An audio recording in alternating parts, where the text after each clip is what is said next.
정말 꼭 싸울 일인가? 이런 제목 아래 함께 은혜를 나누겠습니다. 전도서 5장 1절 2절을 보시면 너는 하나님의 집에 들어갈 때에 내 발을 삼갈지어다. 가까이하여 말씀을 듣는 것이 우매한 자들이 재물 드리는 것보다 나으니 그들은 악을 행하면서도 깨닫지 못합니다. 2절이 중요해요. 너는 하나님 앞에서 함부로 입을 열지 말며 급한 마음으로 말을 내지 말라. 하나님은 하늘에 계시고 너는 땅에 있습니다. 그런즉 마땅히 말을 적게 할 것이니라. 하나님 앞에서 경솔하지 말라는 것입니다. 고린도전서 13장에 의하면 사랑은 오래 참는다 했습니다. 분노의 감정을 잘 컨트롤하는 것이 공동체를 지키는 것이고 사랑의 영성을 이어가는 것이다 말씀드렸어요. 마귀가 살아있기 때문에 경솔함, 급한 마음으로 내는 말은 정말로 위험합니다. 오늘 본문에서도 그런 내용을 확인할 수가 있습니다. 본문의 사건이 발생한 때는 7년간의 가나안 전쟁이 일단락되는 시점입니다. 땅 분배도 마치고 함께 싸움에 참여한 두 지파, 르우벤 갓지파와 므낫세 반지파, 이들을 축복하고 돌려보냈습니다. 아주 축복하면서 축복성 불러주고 당신은 사랑받기 위해 태어난 사람, 당신은 소중한 사람, 존귀한 사람, 잘 살아라이 축복하고 헤어졌는데 얼마 뒤에 난리가 났습니다. 요수아가 이들 지파를 축복하고 보내면서 한 가지 부탁을 했어요. 뭐라고 부탁을 했냐? 4절 5절입니다. 이제는 너희 하나님 여호와께서 이미 말씀하신 대로 너희 형제에게 안식을 주셨으니 그런즉 이제 너희는 여호와의 종 모세가 요단 저쪽에서 너희에게 준 소유지로 가서 너희 장막으로 가되, 동편 지역에 있는 지파들을 보내면서 하는 말이에요. 오직 여호와의 종 모세가 너희에게 명령한 율법을 반드시 행하여 너희 하나님 여호와를 사랑하고 그의 모든 길로 행하며 그의 계명을 지켜 그에게 친근히 하고 너희 마음을 다하며 성품을 다하여 그를 섬길지니라. 좋은 분위기에서 헤어지면서 돌아가서 우상 숭배하지 말고 주일 예배에 빠지지 말고 목사님 말씀 잘 듣고 잘 섬기며 살아라, 그런 당부를 했습니다.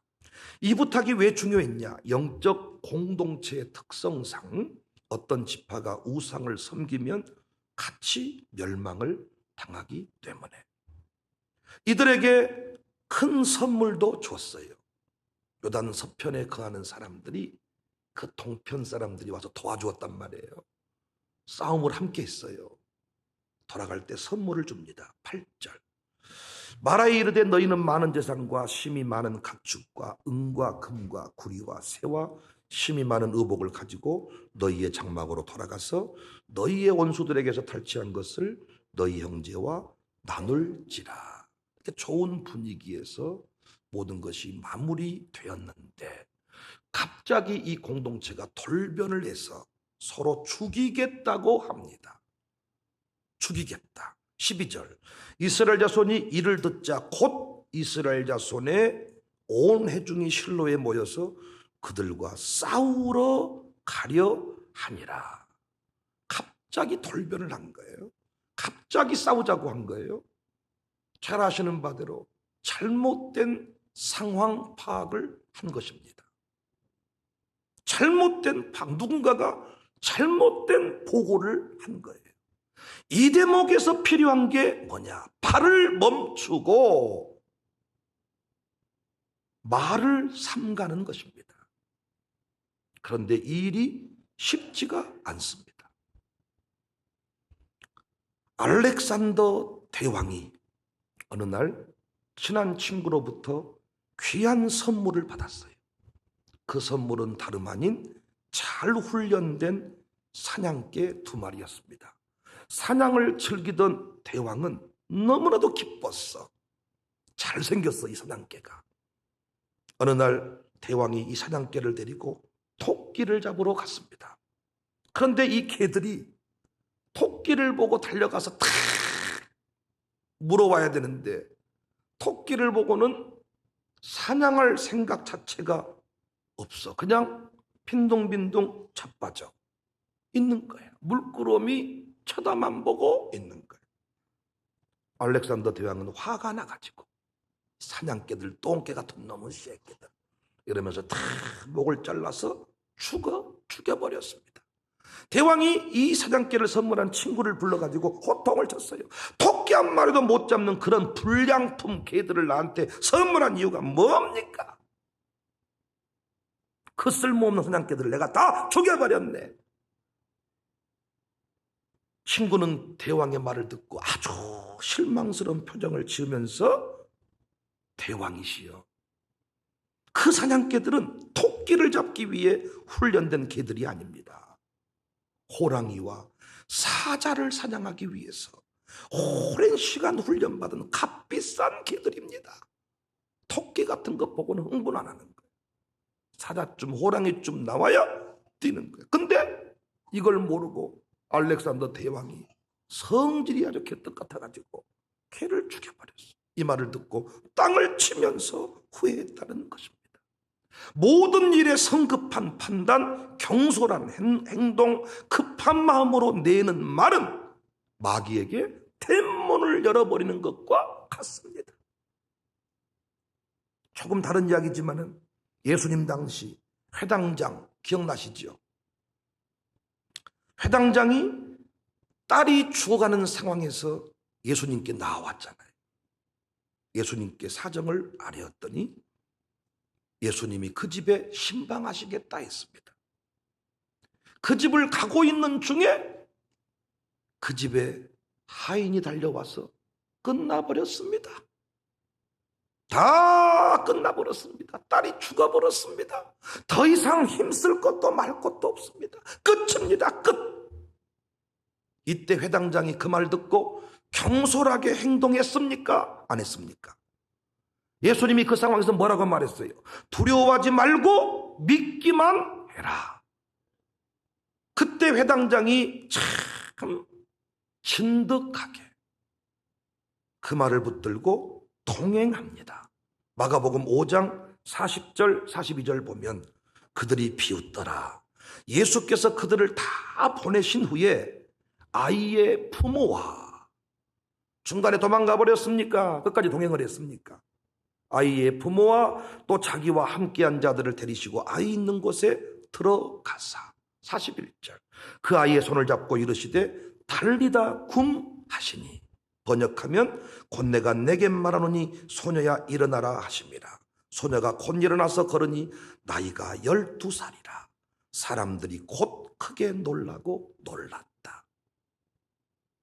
성질 개떡 같은, 이 성질이 개떡 같은 아주 욱하는 것이 습관이 돼 있는 회당장이었다면, 아이카 끝나버렸지 뭐, 급한 마음으로 말을 톡 내는 회당장이었다면 딸은 결코 살아나지 못했을 것입니다. 엘리사 시대의 나만 장군은 어떻습니까? 나만 장군도 성질이 좋아 보이진 않죠? 잘 모르세요, 그분? 나 집사님 모르시냐고. 나 집사님 성질이 좋아 보이지는 않아. 만약 그 욱한 상태에서, 노한 상태에서 급한 마음으로 낸 그 말 그대로 돌이켰다면 평생 나병 환자로 살아야 했을 것입니다. 실제로 돌이키지 않아서 평생 나병 환자로 살았던 사람이 있는데 누굽니까? 오시야 왕입니다. 역대하 26장 16절 이하를 보시면 그가 강성하여 짐해 그의 마음이 교만하여 악을 행하여 그의 하나님 여호와께 범죄하되 곧 여호와의 성전에 들어가서 향단에 분향하려 한지라. 올권을 한 거예요. 17절 제사장 아사랴가 여호와의 용맹한 제사장 80명을 데리고, 한 명도 아니고 80명을 데리고 그의 뒤를 따라 들어가서 우시야 왕 곁에 서서 그에게 이르되 우시와여, 여호와께 분향하는 일은 왕이 할 바가 아닙니다. 오직 분향하기 위해서 구별함을 받은 아론의 자손 제사장들이 할 바니 성소에서 나가십시오. 19절에 우시야가 손으로 향로를 잡고 분향하려 하다가 확 하니 19절 우시야가 손으로 향로를 잡고 분향하려 하다가 화를 내니 확, 더 심한 말 할 수 있지만 참습니다. 하니 그가 제사장에게 화를 낼 때에 여호와의 전 안 향단 곁 제사장들 앞에서 그의 이마에 나병이 생긴지라. 대제사장 아사랴와 모든 제사장이 왕의 이마에 나병이 생겼음을 보고 성전에서 급히 쫓아내고 여호와께서 치심으로 왕도 속히 나갔다. 21절 우시야 왕이 죽는 날까지 나병 환자가 되었고 나병 환자가 되며 여호와의 전에서 끊어져 별궁에 살았다. 확 하니 나병이 생겼다. 나만 확 하다가 노를 가라앉히고 7번 들어갔다 나오니 어린아이 피부와 같아졌다. 만약 오늘 본문에 이스라엘 지도자들이 이와 같았다면, 우시야와 같았다면 하루아침에 다 공멸했을 것입니다. 그래서 신앙생활하면서 오래 참음의 영성을 훈련해야 돼. 잘못된 상황 파악으로 모든 걸 다 뒤집어 버리려고 그랬어요. 그 분위기 좋게 서로 잘 7년 동안 싸움을 마치고 축복하면서 축복송 부르고 선물까지 줘가지고 잘 먹고 잘 살자이, 잘해라이, 그래 고마웠다이 헤어지더니 갑자기 돌변을 한 거예요. 무엇 때문에? 잘못된 상황 파악 때문에. 잘못된 상황이라 함은 요단 동쪽을 향해서 가던 자들이 요단 강변 서쪽 언덕에 큰 제단을 하나 쌓았어요. 10절 루벤 자손과 므낫세 반지파가 가나안 땅 요단 언덕가에 이르자 거기서 요단가에 제단을 쌓았는데 보기에 큰 제단이었더라. 서쪽에서 이스라엘 사람들이 이 장면, 이 소식을 들으니까 하나님의 명령을 어기고 우상의 단을 만들었다고 파악을 한 것입니다. 누가 이런 보고를 했는지 모르지만은 잘못된 보고를 한 거예요. 상황이 잘못 전달이 된 거예요. 그래서 여러분, 보고서 한 장 받고 한 줄 문자 받고 무언가를 결단하고 뒤진다는 것은 참으로 어리석은 일입니다. 급한 말을 내면 안 돼. 이미 말씀드린 대로 만약 이 재단이 우상 재단이었다면 생명 걸고 싸워서 없애는 게 맞아요. 왜? 우상을 남겨두면 그 땅에 진노가 임하니까. 하지만 우상재단이 아니었습니다. 진상조사 결과 우상재단이 아니야. 28절 우리가 말하였거니와 만일 그들이 후일에 우리에게나 우리 후대에게 이같이 말하면 우리가 말하기를 우리 조상이 지은 여호와의 제단 모형을 봐라. 이는 번제를 위한 것도 아니요 다른 제사를 위한 것도 아니라 오직 우리와 너희 사이에 증거만 되게 할 뿐이라. 쉽게 말해서 후대들 교육 용도로 만든 제단 모형이었습니다. 우상이 아니었다고요. 그런데 만약 이 보고를 받고 이 상황 파악한 대로 내 눈을 못 속여, 내 판단 정확할 거야, 이 말을 믿고 그냥 물고 뜯고 싸웠다면 어쩔 뻔했습니까, 여러분?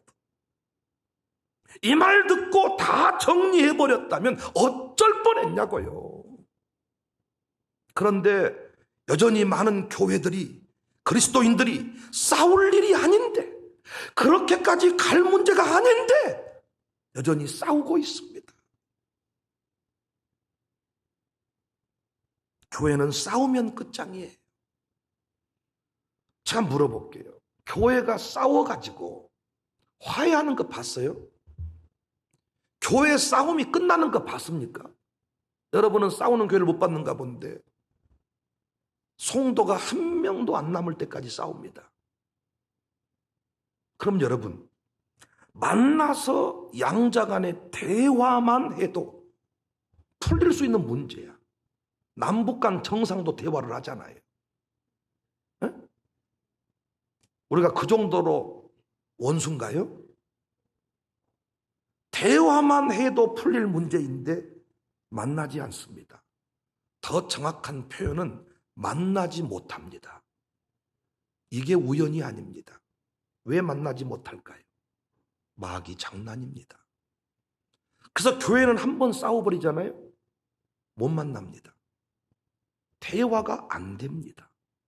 마귀가 그 틈을 놓치지 않기 때문입니다. 아멘할 준비하세요. 그래서 우리는 정말 오래 참아야 합니다. 욱하는 마음으로 보고 한 줄에 의해서 상황 판단 딱 목사 말 한 번도 들어보지 않고 어떤 집사님이 딱 전해준 말, 사람 같지도 않았던 그 사람 말 옮기는 그 사람이 있거든. 그 사람이 한마디 던져주는 말을 딱 듣고 움직여버리는 거예요. 급한 마음으로 말을 내는 거예요. 안 할 말을 해버리는 거예요. 한 번만 더 생각하고 조금만 더 기다려보고 또 확인해보고 기도해보고 어떤 결정을 내려도 실수할 수 있는데 우리는 말 한마디 듣고 보고서 한 줄에 의해서 모든 걸 뒤집어 버릴 때가 많잖아요. 교회 안에서는 수시로 문제가 생깁니다. 그때마다 목사가 상황을 다시 해석해주고 목사가 그만합시다. 집사님 그만해. 알았어. 그만해. 이때 꼭 멈춰야 돼. 때로는 제가 신방팀을 보내서 그만하세요 라고 얘기할 때 못 이긴 척하고 돌아오셔야 돼. 잘못된 판단이었으니까. 잘못된 생각이었으니까. 욱하는 마음으로 이런 님이 저런 지 이 교회가 나 알기를 개똥으로 알고 그것이 꼭 나를 무시하더라니까. 누가 말을 건네준 거예요. 그 사람이 나도 안 그랬으면 좋겠는데 꼭 집이 없을 때 집이 얘기를 하더라니까. 이렇게 말해준 그것이 문제란 말이에요. 그 사람 말을 듣고 왜 움직이시냐고. 그 사람 말 한마디를 듣고 왜 목사와의 관계를 단절을 시켜버리냐고요. 지금까지 헌신한 게 얼마고 눈물 뿌린 게 얼마인데 그 말 한마디를 듣고 그렇게 돌이킬 수가 있냐고. 지금 오늘 본문의 상황을 잘 좀 보세요. 틀림없이 저거는 우상재단이다. 저것들이 그렇게 돌아갈 때부터 내가 알아봤어. 저것들이 꼭 하는 짓거리 이상하더라니까. 틀림없어. 가서 싸우자. 싸우고 나서 봤더니 왜 싸웠냐? 우상하냐? 아니었는데. 얼마나 창피하고 부끄럽습니까 여러분. 저도 늘 보고를 받는 위치에 서 있으니까. 현장에 늘 제가 들어가 있지 못하니까. 하나님께 기도하는 일이 그겁니다. 보고 한 줄 듣고 성도의 삶의 어떤 중요한 문제를 결정해버리는 목사. 목회 안 되는 거죠. 사모가 제 아내가 저한테 한마디 툭 던진 말 한마디를 듣고 뒤집어 엎어버렸다. 목회가 되겠습니까? 저희 교회 가족이 있으신데 그 가족이 지나가는 말로 아야 그거 못 쓰겄더라. 그 말 한마디 듣고 확 뒤집으면 그게 목사입니까 여러분? 그런데 그 일이 얼마든지 가능하다고요. 그런 얘기를 들으면 확인해보고 물어보고 기다려보고 따져보고 그러고 나면 아니었구나 알 수가 있어. 그리고 혹시 그렇게 보고를 했더라도 목사가 정리를 딱 해주면 다시 재해석을 해주면 예 하시면 돼. 조금 쪽팔려도 왜 워낙 성질을 많이 내가지고 돌이키기가 좀 힘들어. 그놈을 정리하고 막 해야 되는데 그거 아닌데 그럼 조금 부끄러울지라도 아멘 판단을 잘못해버렸어요. 아이고 그래서 목사가 필요합니다. 힘내세요 하고 끝나면 되는데 사람이란 게 한 번 워낙 큰 소리를 쳐놓고 나면요 이게 잘 안 돼. 내 눈이 실수해 본 적이 없다는 거예요. 틀림없다는 거예요. 32절 33절 말씀 보니까 은혜가 돼요. 제사장 엘르아살의 아들 비느하스와 지도자들이 루벤 자손과 갓 자손을 떠나 길르앗 땅에서 가나안 땅 이스라엘 자손에게 돌아와서 그들에게 보고를 했어요. 그 일이 이스라엘 자손을 즐겁게 한지라. 상황 파악하고 얘기하니까 금세 마음이 풀렸어요. 그리고 이스라엘 자손이 하나님을 찬송하고 르벤 자손과 갓 자손이 거주하는 땅에 가서 싸워 그것을 멸하자 하는 말을 다시는 하지 아니했다. 상황 잘못 파악했으면 빨리 인정하고 다시 축복하는 자리로 나아가자는 것입니다. 얼마든지 여러분 사람 살아가면서 오해할 수 있습니다. 여러분 목사가 여러분 사랑 안 하는 것 같잖아요. 목사님이 꼭 나들으라고 한 소리 같잖아요. 설교할 때 어떤 것이 갖다 꽂으려 바친 것처럼 오늘 또 막 나만 봐버린 것 같잖아요. 제가 설교학 박사라니까요. 봐불고 싶어도 오늘 안 봐. 설령 볼지라도 오늘 안 본다고. 제가 개인적으로 누구 만나서 누구 말 제 앞에 와가지고 누구 험담 누구 얘기 하지를 못합니다. 저한테. 그래서 우리 사역자들이요 보고하러 올 때 자기 나름대로 몇 번 연습을 해보고 와요. 써보고 대화해보고 논리를 따져보고 완벽하겠지 이래가지고 와서 조심스럽게 말을 끝내는 분위기입니다. 제가 어떤 뭐 권위로 뭔가를 이렇게 억압한다는 게 아니고 항상 와서 대화를 해보면 상황이 그게 아닐 때가 많으니까 스스로 참아버릴 때가 많고, 그런데도 여러분 그런 분위기인데도 설교를 들을 때 뭔가 자꾸 찔림이 있고 나에게 그게 아니다고 말하는 상황이면 씩 웃으면서 돌이키는 게 가장 좋은 거예요. 그런데 저도 나이를 들어가 보니까 그게 쉽지 않아. 이렇게 갈수록 교회가 성장하고 어떤 제 위치가 이렇게 딱 확고해 주다 보니까요 그렇게 하기가 더욱 쉽지가 않아.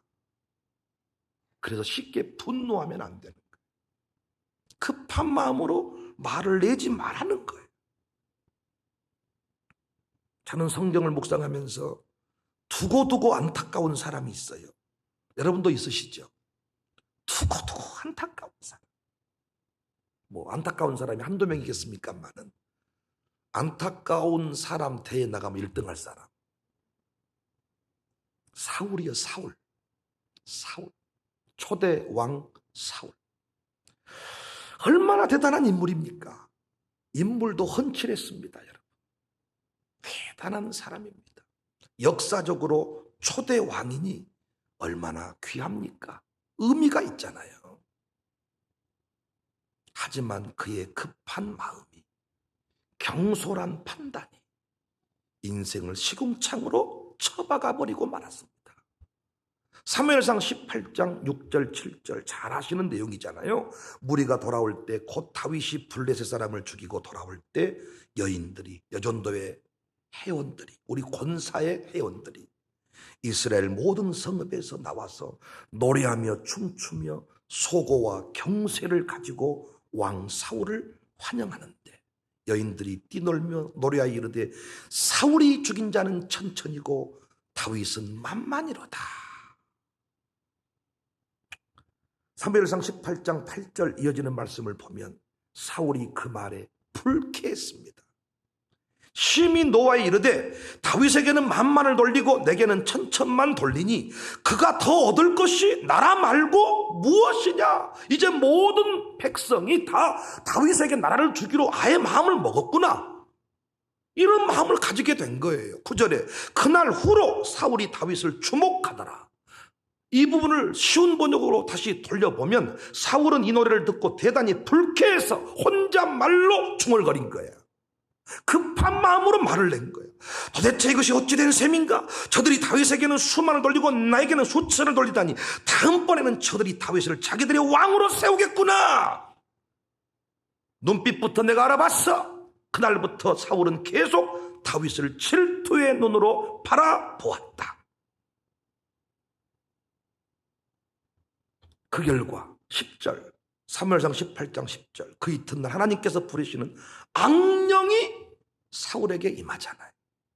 그때부터 정신없이 떠들어 됩니다.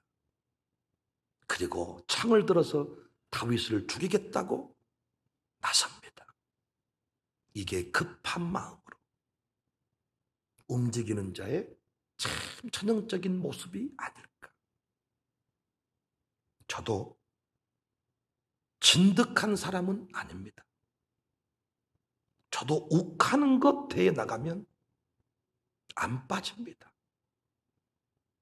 조시 피가 저에게 흐르기 때문에. 백씨는 진득한 꼬라지가 있어요. 제가 백씨들 보니까 백씨랑 사는 분도 참 고생이 많아. 이 백씨 꼬라지가요, 쓸데없는 것으로 막 이렇게 고집을 피워버려. 백씨가. 조씨는 뭐냐? 그야말로 조씨요. 백을 넘어서 버려요. 조.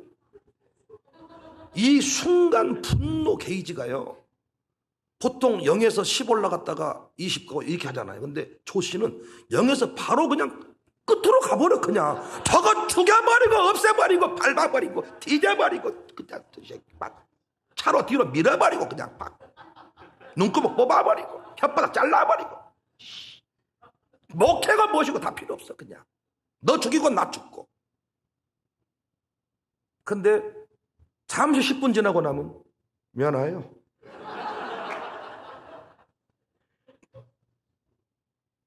환장하는 거지. 그리고 하는 말, 난 뒤끝이 없어. 근데 이미 수많은 사람은 피를 흘리고 죽음을 생각해. 내가 살아서 못하겠냐. 당신이랑 평생을 사느니 내가 죽는 건 같다. 우리 교회 조씨들 잘 들으세요. 근데 그 피가 저에게 흘러. 저도요, 참 성질 못돼 먹었어요.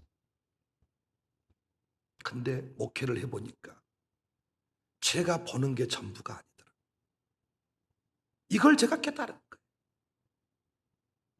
영적인 리더는 가려진 부분을 보는 사람이 리더야. 많은 말을 하진 않았지만은 가려진 그 아픈 마음을 볼 수 있는 사람이 그리스도인이고 리더야.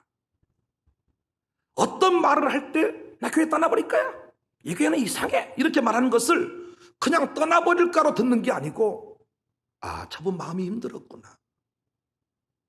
그래서 저한테 보고할 때, 목사님 그분 교회 떠나버린답시다야. 이 양반은 리더가 못 되는 양반이에요. 이렇게 보고하는 거지. 목사님 그분 위로가 필요한 것 같아요. 목사님 제가 밥 한 끼 살 테니까 그분하고 밥 먹으면 어떨까요? 이렇게 상황을 달리 해석을 하는 거예요. 가려진 부분을 보는 거예요. 그랬더니 밥 한 끼 먹고 나니까 언제 그랬냐는 식으로. 그래서 부목사가 이런 것에 많이 속은다 그랬잖아요.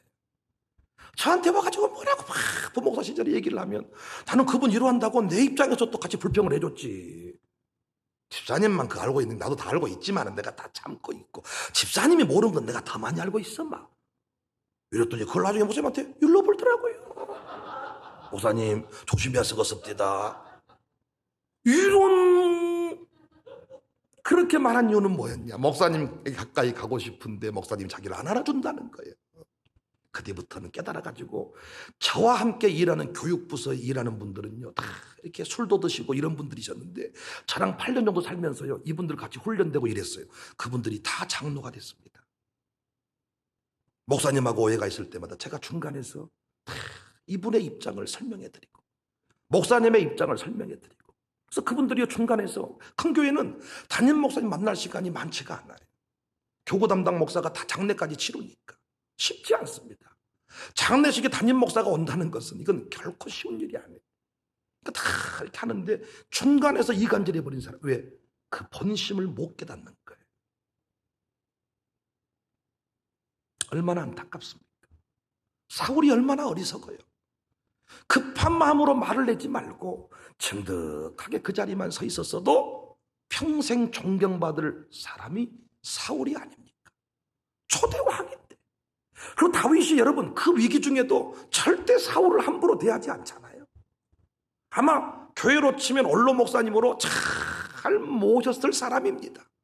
그런데 그걸 못 참고 그걸 뒤집고 그걸 난리를 피우니까 인생의 시궁창으로 처박힘을 당하지 않습니까?